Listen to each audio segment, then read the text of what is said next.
There. Lexi, right in the middle, like she likes. She wants the big screen. Whatever. It's intentional. It's designed that way. As it should be. Let's see, what time is it? Oh, we have a few minutes. Can we talk about, for a second, can we talk about Amazon and AMC? Oh, like whether or not they should buy AMC or not? Yes. Was that a conversation? Yeah. Well, allegedly. Set the stage for them. I don't know much of the background. No one's confirmed anything yet, but someone leaked that there's a rumor that Amazon approached AMC about an acquisition. Since COVID, AMC's credit rating's gone down. They're rumored to be having like really, really bad, terrible private equity deal on the table. To help save them. Cash flow is a major problem.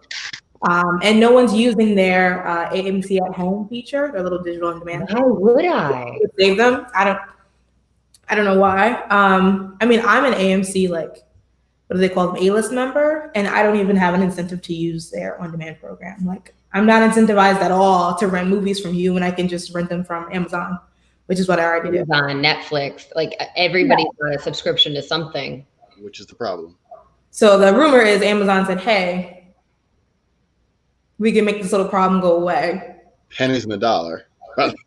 Oh, for sure. It'll be a massive cram down. It'll be nasty, but it'll be an Amazon specialty probably. How do you think they'll use the movie theaters? I mean, I can see the path for Whole Foods. I understand, like, but they have on-demand movies right now. Do you think they'd release them to theaters first? Or I don't know. There's been a rumor for a long time that Amazon has continually invested more money into their Amazon originals than they've gotten really a return on. So it could be a push to make Amazon originals debut in a theater. It also could be a push more so to do the opposite, to gain the licenses that AMC has for the films that they have for certain time periods and maybe debut those on Prime before anyone else can. I don't know. Or just, data. I mean, good thing we don't feel conflicted about sponsors. Yeah. Well, you know where my money is. At all. I don't think AMC can afford to sponsor anyone right now. Yeah, not at all. Brian, how was hair and makeup? Did that take you a long time to get through? Surprisingly, no. Nice. Yeah. AKA, I didn't do any. But wow, male privilege. Looks like he's doing that Steve Jobs. I could like powder the shiny head though. I might do that for the people next week. Are we live? Yeah. Oh, negative. Yeah. I think I'm not thirsty. All you want. Good thing I don't need anything to drink at all. The next hour. Your hair's popping. I'll tell you that. No, like some dry shampoo to get you going. Yeah. High definition. The shine, body, it's all working for you. Yeah, let me lean back then. Don't let them see. Sponsored by Press Roots. I'm going to do it back here. And today's show. Way back there in the back. Sponsored by Press Roots. The hardest thing about this is like I don't know enough about these companies ahead of time, and I know I'm not supposed to. Correct. But like I want to know. No. That's the fun. It's weird. I feel like it's weirder being in my position where I feel like I know probably an unusual amount about the companies before this happens. Yeah. But this does feel like reality, right? So at most venture funds, the associate knows everything about the company, right? And then they have to present that to the partners who know nothing, yet are arrogant enough to believe they know everything, which is another thing. It's true. Facts. Yeah. Candice, what's behind you? I feel like I'm super curious. Is that, yeah. It's a fireplace. To the side of it. Oh, that's where the wood sits. Oh, I don't have any home training. I didn't. No fireplace in Lexi's house growing up. There was no fireplace. I've never lived in a place with a fireplace. That's so fancy. It's just a fireplace. It's been there since 1962. We'll have you overthrow a log on. Listen, I could get a nice little electronic fireplace going in my spot. You could totally do that. Totally do that. That's all anyone needs anymore. I'm a fan of like the gas fireplace. You turn a switch, the fire comes out. There's no cleaning. That'd be my preference. Yeah, that's not what we have, but that's what I want. I want one of those the spinning ones, like our friends at Red Cedar were installing. Oh, that was nice. Oh, yeah. Like you could see it on an office side and then like a more loungy side. Yeah, finance people, they have it all. So, I mean, we're starting in like 3 minutes. I'm super nervous because I ordered the kids some food and I hit, the do not knock button, but they're gonna knock. They're gonna knock. They're gonna knock, and that's great. That's great. No one needs instructions for delivery. Yeah, I'm super nervous about that. If we're lucky, they'll ring the bell. That'll be even better. That'll be even better. Yeah. So if I mute and cover my mouth and tell the kids to go get the food, my apologies. No one will know. Go get the food. Go get the food. Boys, go get the food. Yeah. Wow. Did you see, as of I think it's Monday, Uber now has mask requirements for drivers on both Uber and Uber Eats platforms, and they're requiring photo verification. Oh, I like that. Computer vision. And apparently as a user, if I get my food or I get in the car and you're not wearing it, it'll be part of like the downvoting system now. Like I can give you a 1 star and it'll be one of the explanations as to why. Listen. They should have to wear a mask. They can't, they're gonna sit there and breathe all over my food for a half hour before I get it. Listen, you guys know I am an Uber enthusiast, for better or worse. I understand the problems with the company, but I have not stepped into an Uber since I was last in the office. Oh, I have not either. Brian has, but I have very not. limited. Very 2. You've been in 2, yeah. And I have given Uber Eats drivers 1 stars for approaching my door maskless. Yeah, I don't come.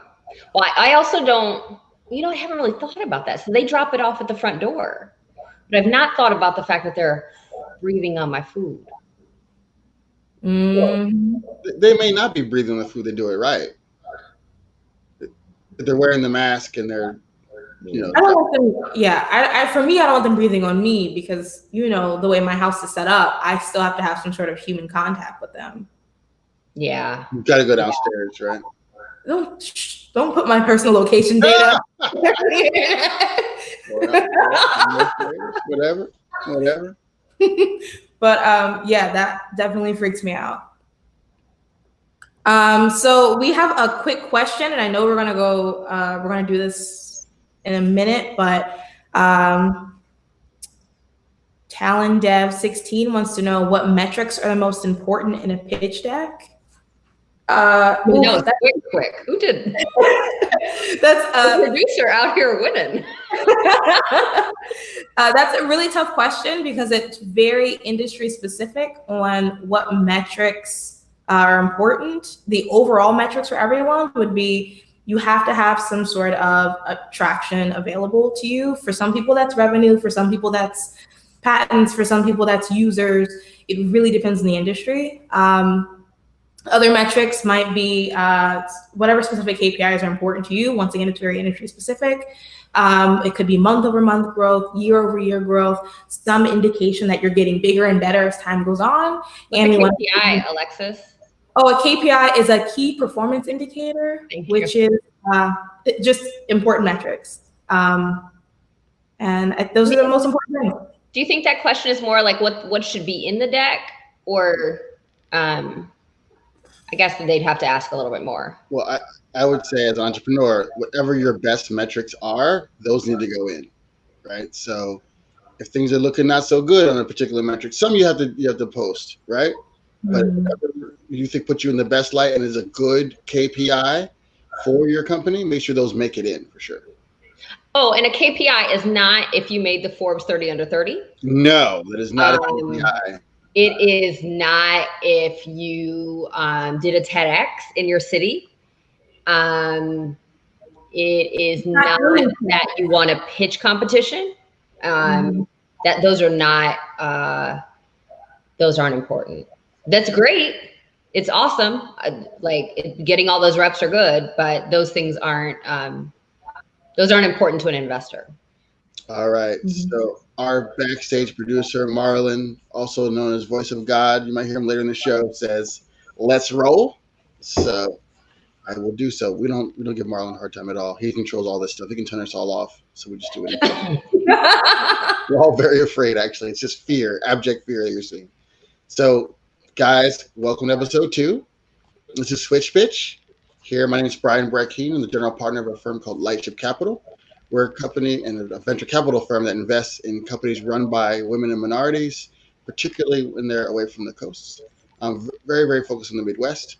Joining me here are Alexis and Candice, and they can introduce themselves. Yeah, I'm Candice Matthews Brackeen. We didn't mention it in the last show, but that guy is also my spouse. We're both general partners at Lightship Capital. And yeah, I also am the founder of Hillman Accelerator. I'm Alexis. I'm the associate at the fund. I have no relation this way to these people, but I'm the person journaling your inbox about applications, deal flow questions, diligence, and getting your pitches submitted for this competition. Yeah, our bad behavior is no reflection on Lexi, her beliefs, how she was raised. So, all right. First, the rules. All right? So, you guys tonight are going to see a company present.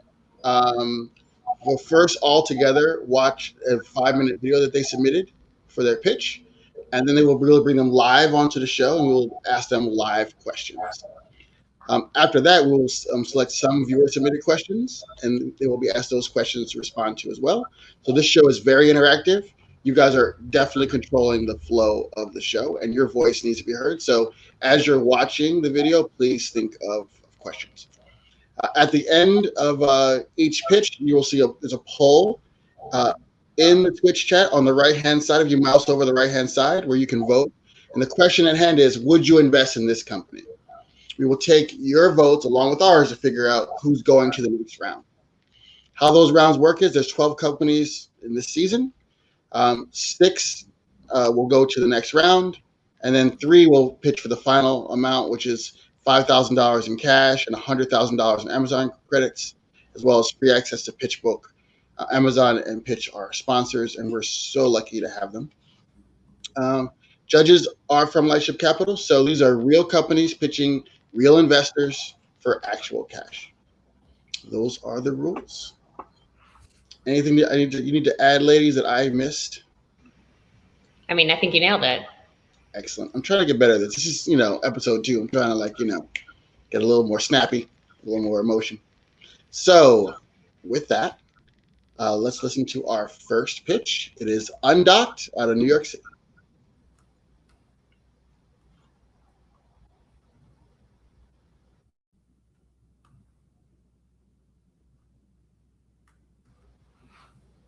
That's Marlon, Voice of God.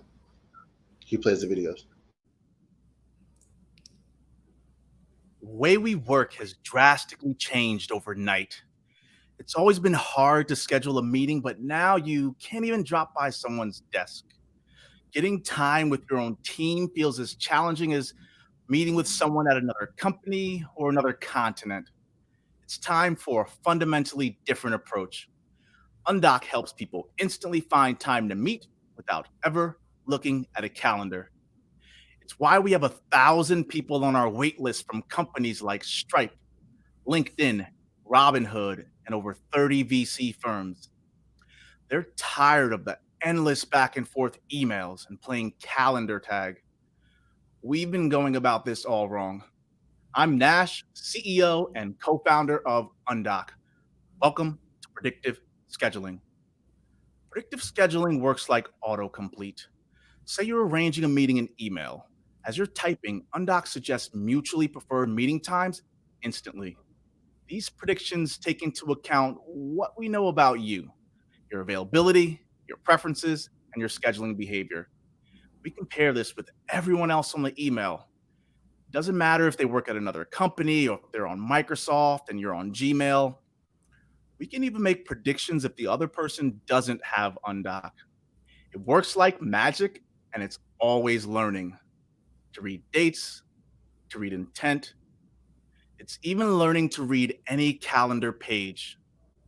We'll do the work for you without you ever leaving your inbox. And we do this without giving up privacy or control. This is incredibly hard, but with our patent pending AI, we've cracked the code. It's a breakthrough in tech, methodology, and user experience, and it's working.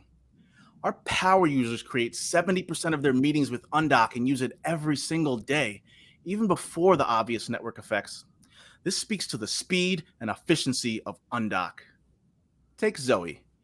Arranging meetings between her global team, contractors, and clients would take days. So she decided to try Undock, and now she schedules in a matter of seconds. Within 1 week, 13 of her coworkers joined, and she continues to make referrals to her network.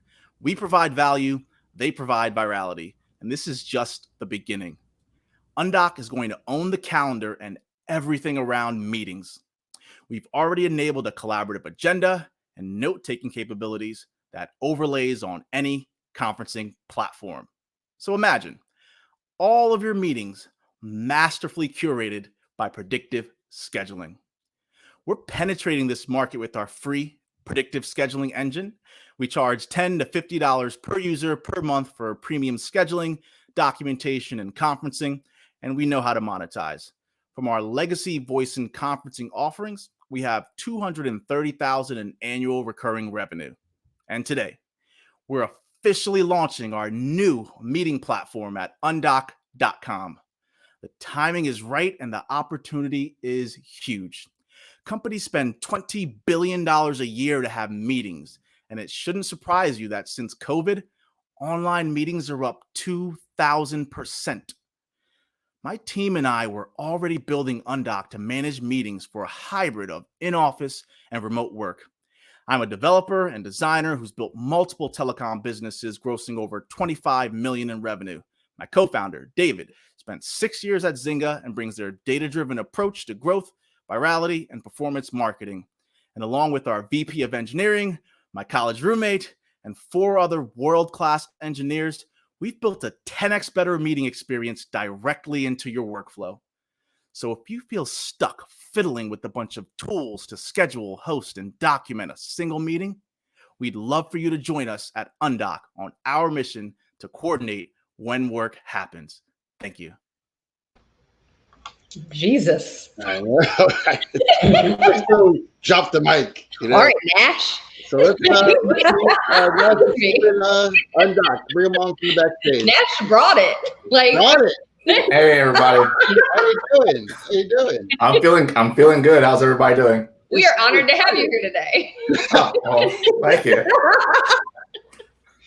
Very, very, very good pitch. Very good pitch. Thank you. Appreciate it. And I always love a little merch. I like when someone wears the merch on the show. Yeah. Very smart marketing. Yes. Thank you. So, 3 of us are going to ask you questions, and we're going to take a question from the audience, as we mentioned. We're going to start in reverse order. So, Alexis, please ask your first question. Sure. Hi again. I'd love for you to give everyone a little better understanding of your tiered pricing model and the personas within each of those tiers that would be using at that price point. Sure. Thanks for having me, Brian, Candice, and Alexis. So we do have a freemium pricing model. We want to have the minimum barrier of entry for anyone to try our free scheduling platform. So scheduling is free, and then we charge for premium scheduling features, documentation, recording, notes, and conferencing. And those pricing goes from $10 to $25 per user per month. Candice. Cool. So a long time ago, I loved an app called Fundraise, and when that was gone, it was really hard for me. This sounds similar. I tried to transition over to Calendly, and for me, it didn't work as well as I wanted it to. Though we love Calendly, Black founder, super great. Yes. Tell me how you're different and why people would want to transition over to your system. Sure. And yes, Calendly is great. And shout out to a fellow Black founder. He's doing a great job over there. I think it's really built for a different use case. So Calendly challenges like power dynamics for people. So it's me telling you to go do the work. I don't want to find a time with you. You go find the time with me. And it's also really hard to schedule group meetings through that sort of interface. So what we do with Undock is we supercharge your natural workflow. So if someone wants to have a meeting with you, you don't need to send them off to go do the work. You simply hit the hotkey within our email and suggest the times the way you normally would, except these times are much better than you going back and forth to your calendar or asking that other person what works for them. You already know what works for that other person as you're making those suggestions. Other thing is, it happens in a split second. So it's, I don't know if you guys are familiar with Superhuman, I'm sure you are, but it works pretty quickly like that. One click, you can insert 3 or 4 times without even thinking, without even looking, and anybody can click and confirm the meeting in one click, and you're off and running. So I'm the techie, AI, geeky part of the team. So yes, to keep my cred, I have to ask you an AI question, because oftentimes companies pitch investors, and because AI is like sexy, they'll say, I'm an AI company, and they're not real. They're really a bakery that has an AI scheduling system, right? In this case, it feels like AI is actually a core part of the offering, right? So yes, tell me more about that. Yeah, so AI is a core part of the offering from the technical perspective, but we bury it in the background. We don't even talk about AI publicly because users don't care about AI. They want to know that the suggestion that you're giving me is smart and reliable. And after you use it the first few times, you're like, yes, no, that definitely makes sense right there. And the AI that we're most excited about right now, and the one that we're filing the patent for, doesn't even have to do necessarily with just surfacing mutual availability in the way that we do it, which is unique and differentiated. It's the fact that we're building a system that swallows any calendar platform out there.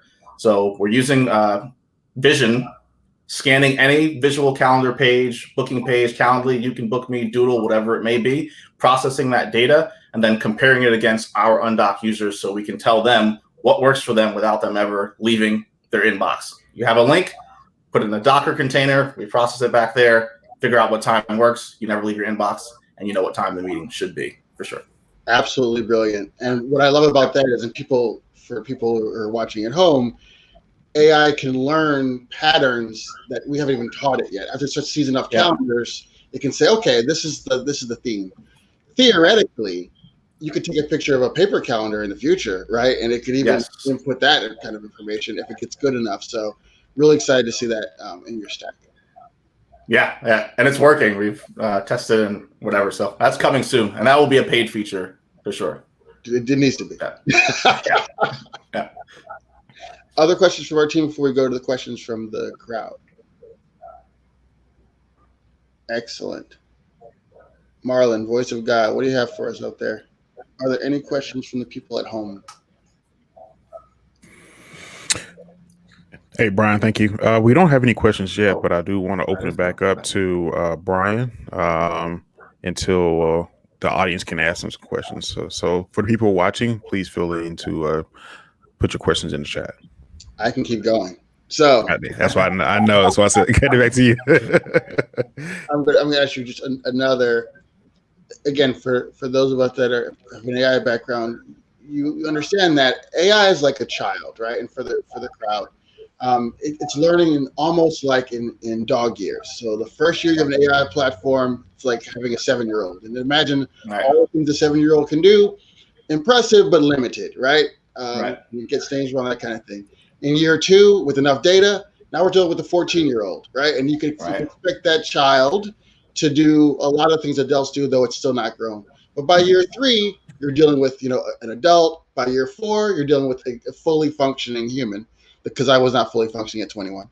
And so the question here is, with that kind of logic, how old would you say in human years your kind of AI is, and where you're helping to be this time next year? Okay, so 2 things. We're using a couple of different neural networks and different models to make the suggestions. And there are some basic algorithms that can make a suggestion tomorrow based off of your preferences. So you can sign up tomorrow, put some preferences in. We'll look at what your calendar looks like, make some inferences based off of personas that we've set. So there are trained models for 7 or 8 different personas. You sign up, we look at your calendar history, put you with a persona, and we can make suggestions out of the gate for that. But we're also learning from your historical calendar data. So if you've been meeting with people for 10 years or however many years and you sign up for Undock, we can go back and get insights into your decision tree, because all of these calendar events that were created have a timestamp. So I know what your calendar, I think I'm giving away too much here. I know what your calendar looked like when you signed up. I'm sorry, when you made every decision for a meeting. So it could have been 6 years ago and you accepted a meeting or you created a meeting. I know what your decision process looked like in that time. So we use that to make inferences. Excellent. Now, this is a company that when it came through, we were super, super excited about what you guys are up to. And again, super glad to have you here. Awesome. Thank you. Let's see. And looks like we do have one question here for Marlon to come back and ask. For sure. We got a question from AK724.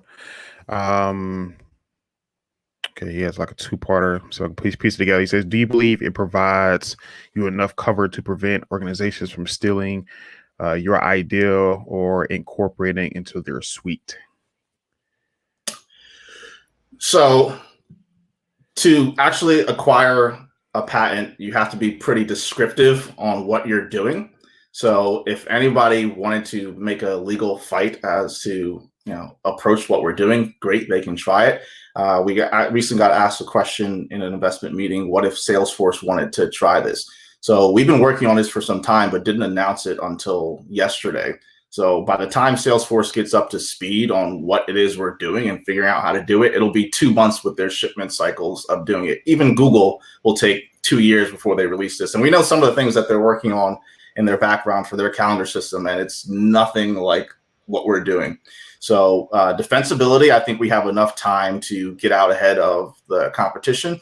And then the unique thing about it is, number one, the platform isn't just about scheduling, it's about meetings. Scheduling is a component of meetings. So we're building a full stack solution there.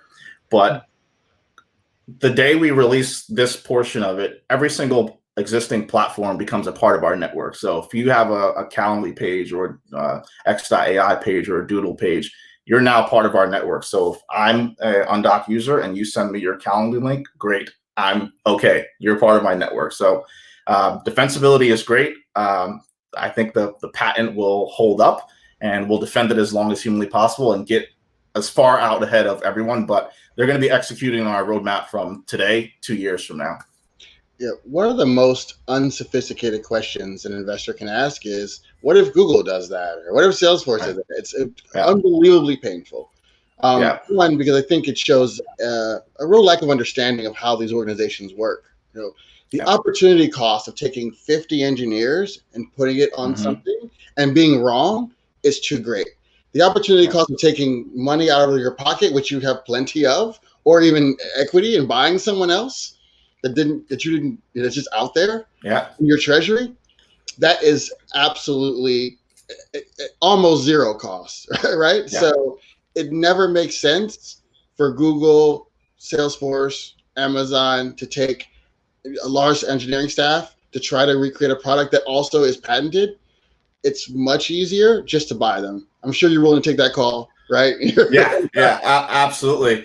And just to speak one more thing to that, we do get asked frequently about Google and Microsoft, but the biggest advantage that we have is that we're a neutral third party, and Google is never going to integrate Microsoft services and vice versa. So we can connect across those two platforms, and we're going to be the first. This does not exist, and no one else is doing this way. We'll be the first. We'll get out ahead and hopefully dominate the market for sure.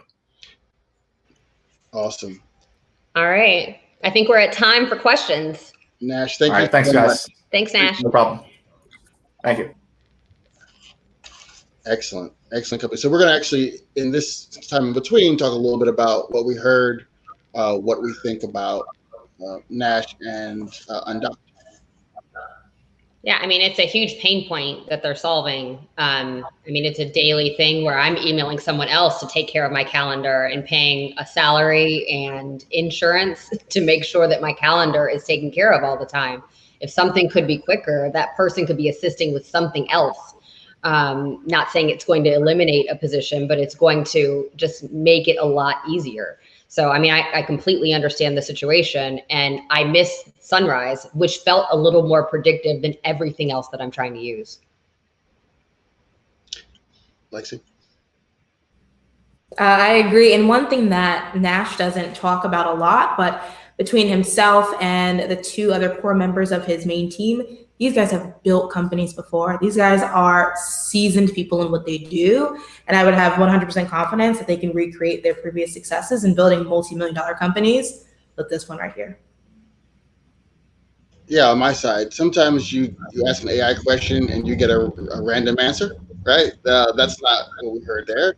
That's someone who knows their stack, knows what they're doing, has an understanding of the technology underlying what they're doing. The other thing is, I think it's a space that has proven to be very successful, right? So people are always buying those companies when they get to scale, like literally every single time. And their viral component, the way they're approaching virality, I think feels smart and sophisticated. So I was very, very impressed. Last thing for me is a founder that pitches well will never be out of money, right? And so I think that his skills with pitching will serve him well down the road. Yeah. Brian, don't forget this little voting thing. Don't forget, folks. Question is, would you vote in that company? Would you vote in Undocked? So if you can Would you invest in Undock? Yes. Would you invest in Undocked? You're hosting. You're hosting duties. Let's go. Let's make it. That's what I said. Would you invest in Undocked? Oh, that's exactly what you said. Yep. Oh, man. I'm gonna watch the tape. We're gonna play the tape. We're gonna come back. So, if you would invest in that company, then please mouse over on the Twitch page. You'll see a place where there's a poll. You can answer the question there. That helps us to score and figure out what the crowd likes or dislikes about that firm. So, thanks again to Nash. Great job. Next, Marlon, if you will, let's watch the pitch for Mi Terro.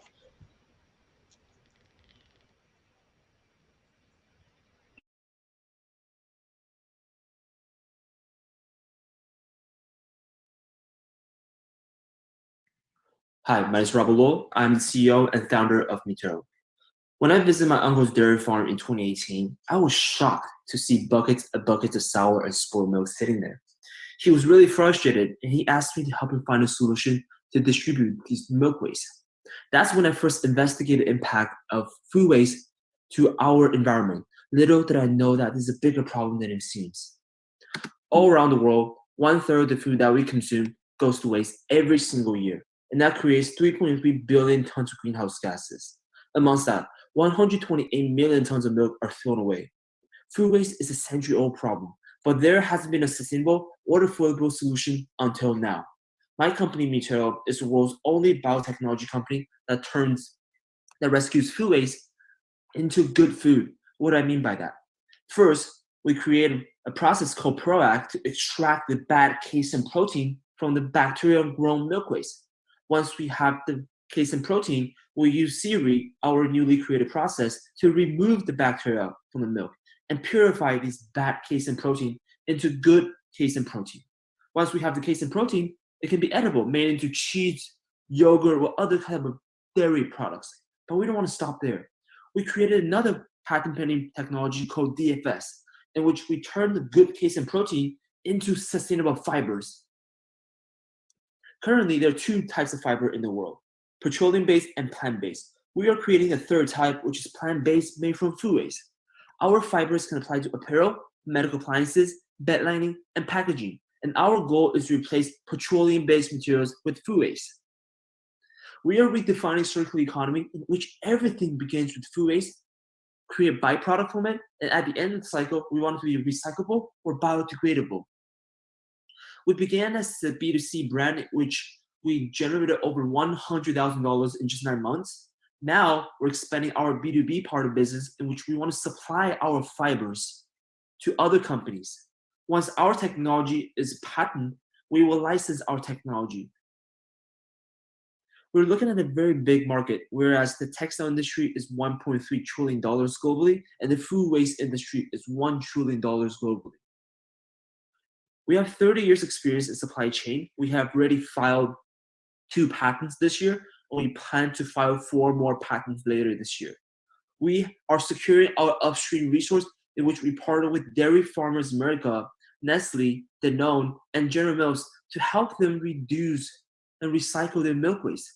Our fiber is cheaper and requires 60 to 70% less water compared to organic cotton. We have won several prestigious awards, one of them being the Startup World Cup Regional, Chicago Regional, in which we will compete for $1 million grand prize later this year. Because of a unique technology, Nike has purchased our product and fibers to conduct more testing. We also have other clients, just Danone, which resupply all of their Dairy Farm 2020 apparel, Pian Insurance, and Toyoshima, which is a Japanese textile company. We have also signed LOI with H&M, Richemont, and Ralph Lauren. We have been featured in Forbes, Business Insider, and China's Central Television, which broadcasts to 1 billion viewers. Our primary competitor is Q Milk. What we learned from Q Milk is that they blend casein protein with acrylic, which is a petroleum-based material. So their material is costly and not eco-friendly. Whereas our process, we do not have any petroleum chemical involved. Our technology will cost lesser than Model organic cotton and will be 100% biodegradable.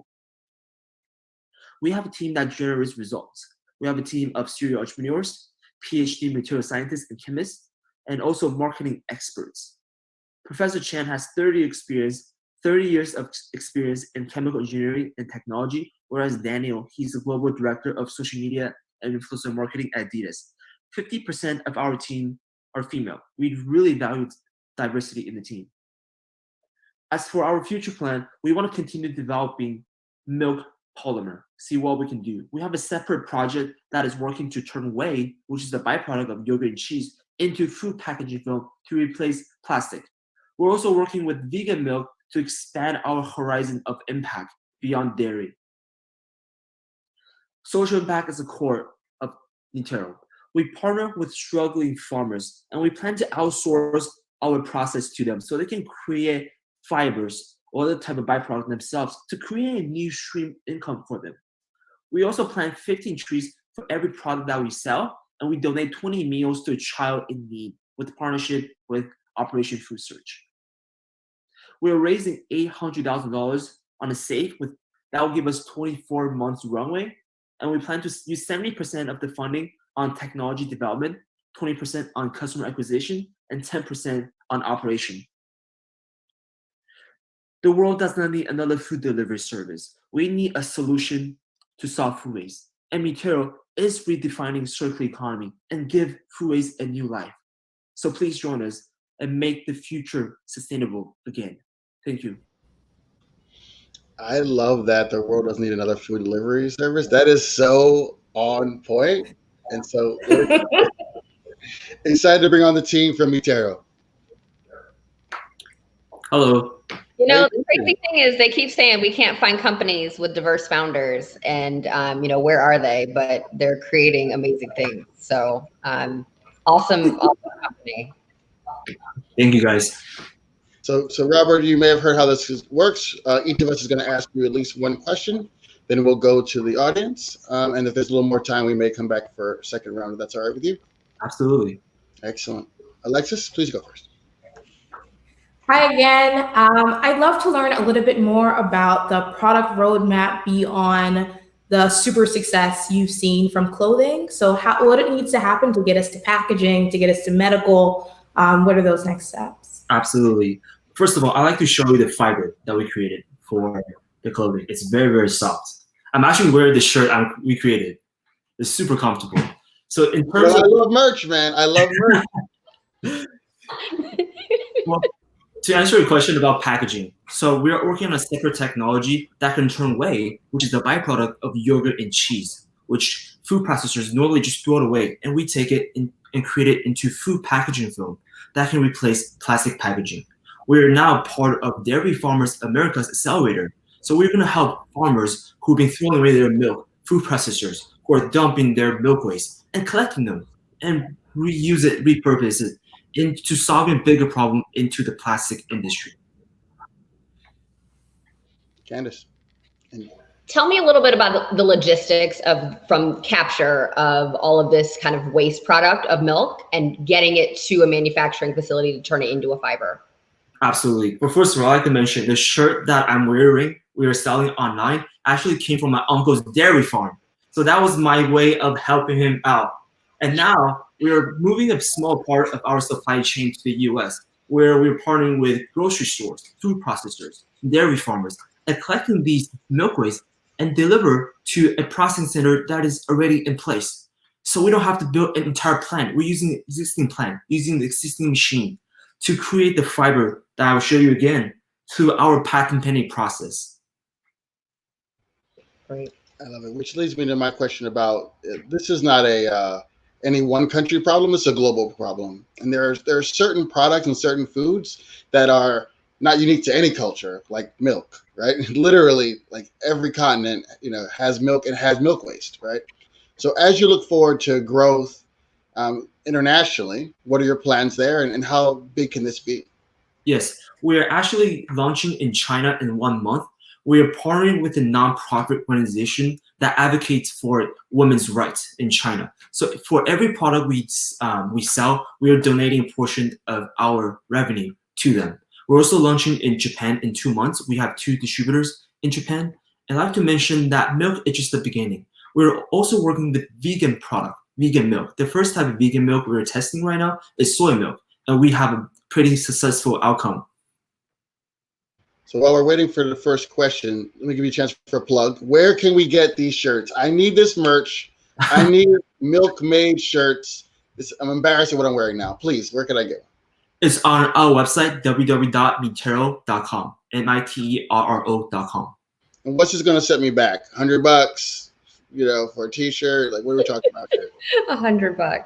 Our price is retail price $40, but right now we are partnering with Operation Food Search, which is a nonprofit food donation service. So everyone can get 25% off today until the end of our campaign in 1 month. And we're also donating 20 meals to 100 children in need for every product we sell. I'm taking full credit for that. That's the Twitch pitch discount right there, 25%. You got it. Go ahead and get it. Looks like we might have had some questions as well. Marlon, please come in and give us some of those questions.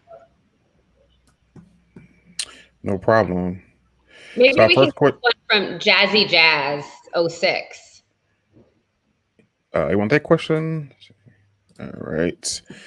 From Jazzy Jazz 06, it says, have you done any research on the long-term effects of this technology, and what is the shelf life of the cotton?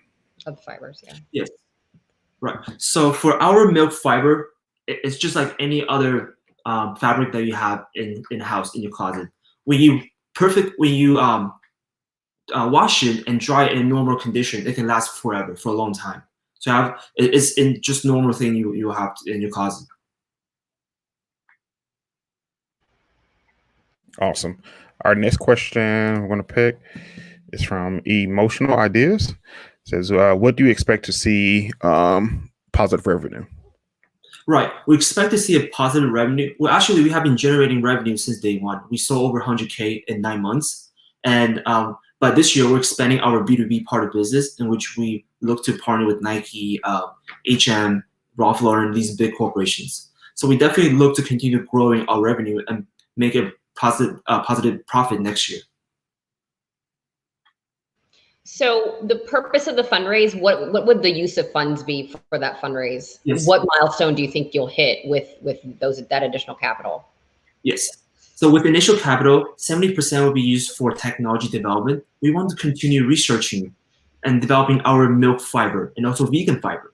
And we also want to test on our milk waste packaging to replace plastic packaging.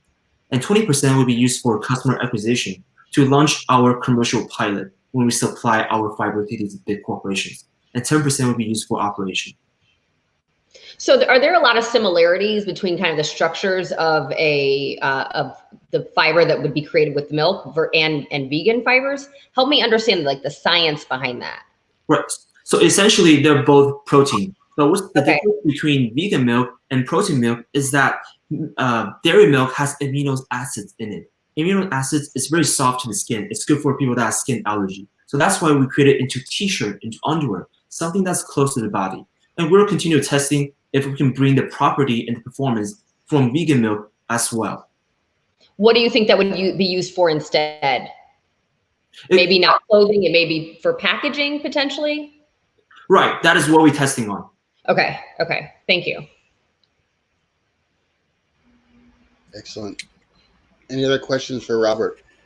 Yeah, we have another question from Tech Culture.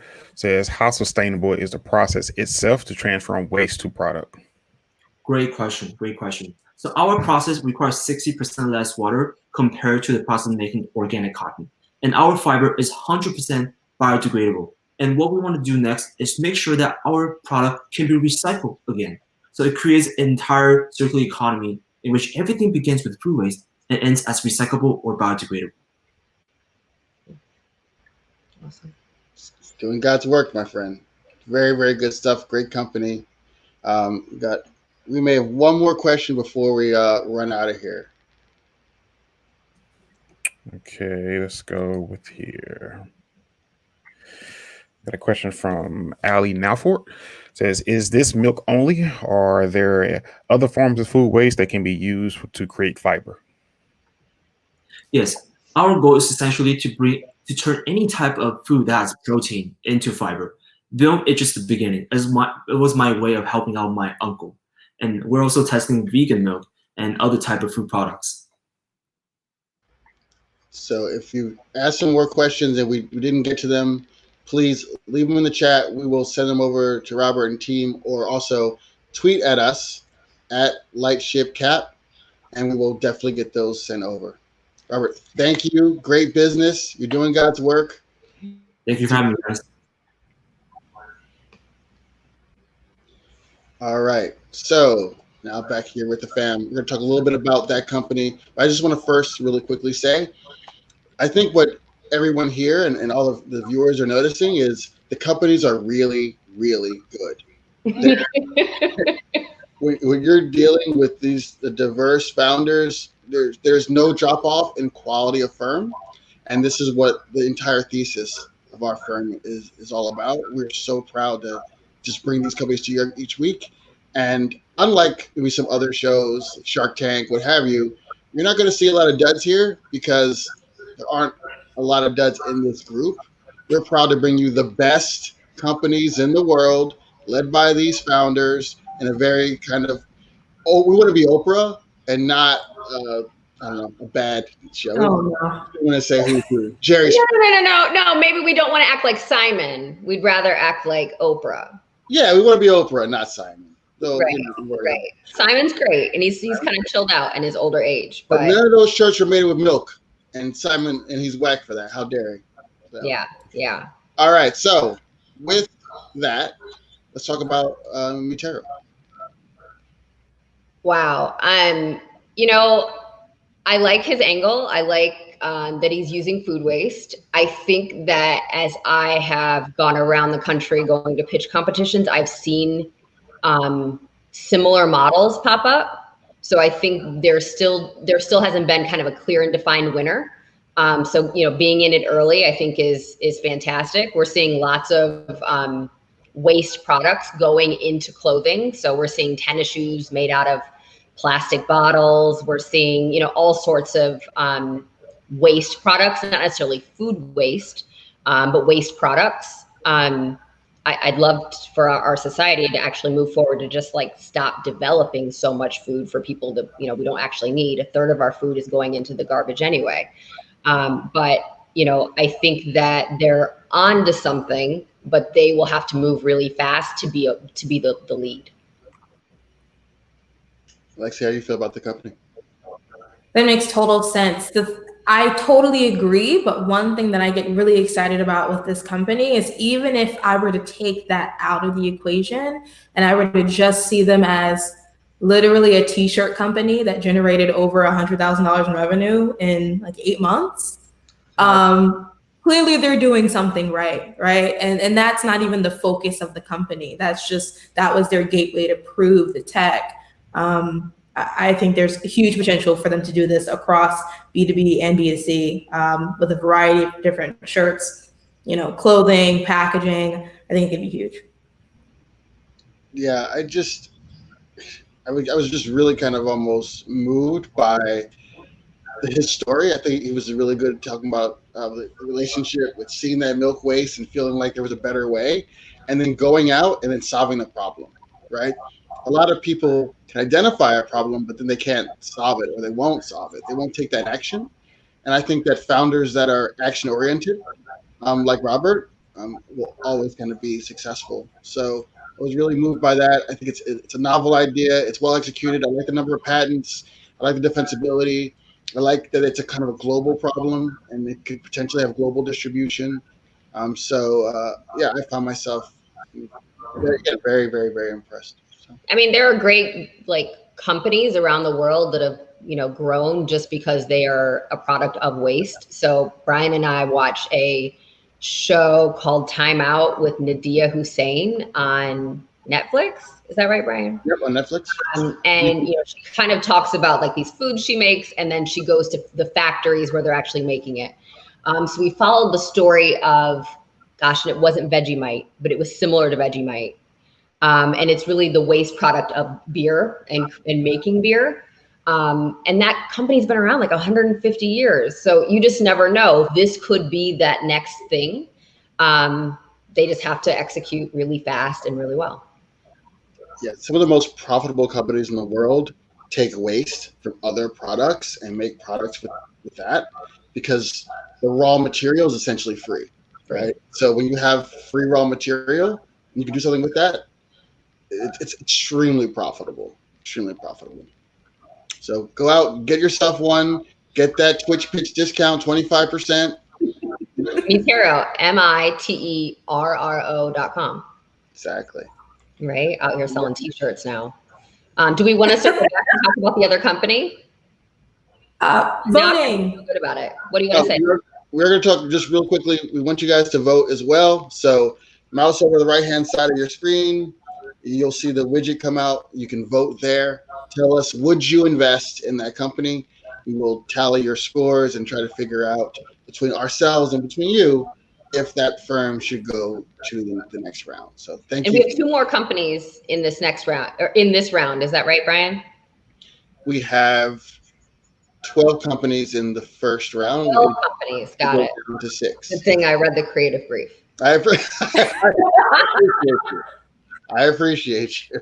You're the boss. Well, we're taking 6 companies from this round, which is 12 companies, to the next round. Correct. And while people are voting, one thing that I keep seeing pop up in the chat, I believe from Bosch Kids, is can pre-startups pitch? I'm going to make an assumption. Please clarify if I'm making the wrong assumption. Are you asking about pre-revenue startups pitch? You're more than welcome to submit an application submission to me, but can pre-incorporated companies pitch? Unfortunately, they are not eligible for this particular competition. There may be other things we work on in the future where they're eligible, but for this, you must already be a US incorporated company in order to be eligible for the prizes. I mean, can we talk about that live? We've got an idea for something to do with companies that are pre-startup, in ideation. In fact, why don't we wrap the show? We'll stay online, leave it open, and then we can talk a little bit about some of these pre-startup ideas. You guys want to do that? Nice. Cool.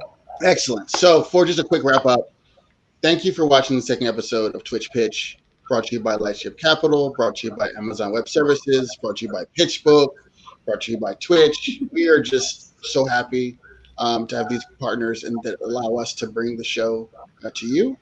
Hopefully you can watch the show every Tuesday and Thursday at 7 p.m. Eastern. And I think those are the key points. Ladies, did I miss anything on the closeout?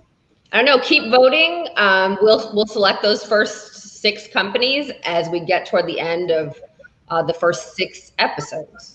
Excellent. So this will end the official show. We will now go backstage where we will continue to talk about the pre-startups, anything else that comes to our mind. So we like to kind of share with you the kinds of things that we talk about when we're not on camera, which even though we're on camera. So what is behind it? Do you have to leave and then come back, or we're just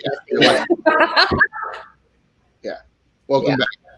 Yeah. All right. So that's how we know. I need some tea. Like I know. Like I would get up and go get myself a drink, like I should have at 6:45. But here we are, still thirsty. We're learning. Hey, there she is. She's still with that metal straw tonight. Still got it. Lexi's I have to. So I guess what I wanted to talk about, and maybe we can get some comments over here on the side. Bosch Kid's like, get you a drink, Candice. I totally would, but I just feel like I'm not trying to walk through the house. Actually, I am. You guys keep going. Go get a snack. Go get a snack and a drink. Also, while we're here, thank you, DeMarcus. You know, I actually tried today. I appreciate the comment. But those of you who know me in real life know that I don't normally look this put together in real life. So DeMarcus is someone that we know who went through one of our New Me programs and who we're very, very much appreciate. And this is a different way of seeing him for him. I might get a date night tonight because Brian hasn't seen me with my hair and makeup done since we left the office March 12th. So, you know, here we are. I like all versions. I love all versions. Okay. So as a team, we've been talking about, you know, how do we support companies that we're getting maybe their applications in, we're getting their videos, and they're not quite ready to go live on Twitch Pitch. So what are those things that we can do to help support companies get to the next level? And we've come up with some ideas, maybe and live on air. Do I call you Alexis or Lexi? Either one. Okay, Lexi. So as long as you don't call me Alexa or Alex, we're good. Yeah. And I have this thing for only hiring people with the first 4 letters of ALEX. So here we are. But so what do you think what are your thoughts about things we can do to help get people to Twitch Pitch? Yeah, one thing that we've been thinking about internally is part of a big thing that we do for one of our programs, New Me, is we do a lot of work with deconstructing people's pitch decks and then rebuilding them back up. And we do that generally in collaboration with our team as investors, but also with some great talent in terms of writing and design and visual elements of the deck as well. So we're thinking maybe there's an opportunity for people who would be interested in us kind of deconstructing their decks in front of an audience and building it back up, maybe over a few days or a couple of weeks, and really showing people how we build really strong pitches. What would you call it? And what we're doing. I would call it Pitch Rescue if NBC wouldn't sue me for it. Oh, is that a show? Well, I stole it from, or borrowed it from Bar Rescue and that whole rescue series with that one investor. Pitch Rescue. But if people would be interested in it, I think it'd be fun to show people how we work on pitches behind the scenes and give people an opportunity to have their pitches redone for us for free. Call it Repitch. Hey, give us some names, crowd. Give us You're like, pitch me up.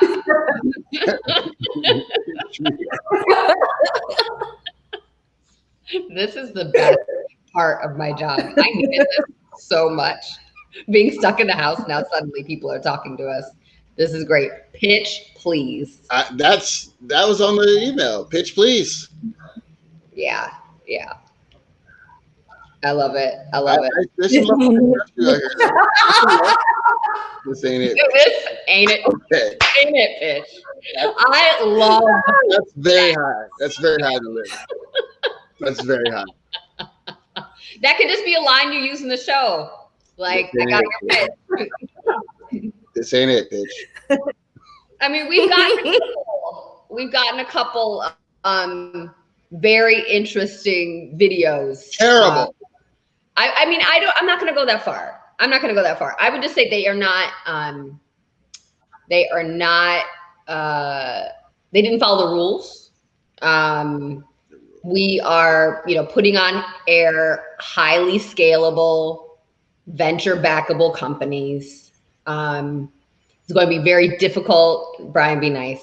I'm just saying the idea is like it's a powerful and good and positive idea. Some of these ideas, just the execution is not great, and that's why when we have them on Pitch Please or whatever version, we're going to like say that people want the real. They want the real. So anyway, what we're going to in a loving way, like only family can, throw our arms around them and say, "Listen, this isn't good, not good, but we can get you there, and this is how."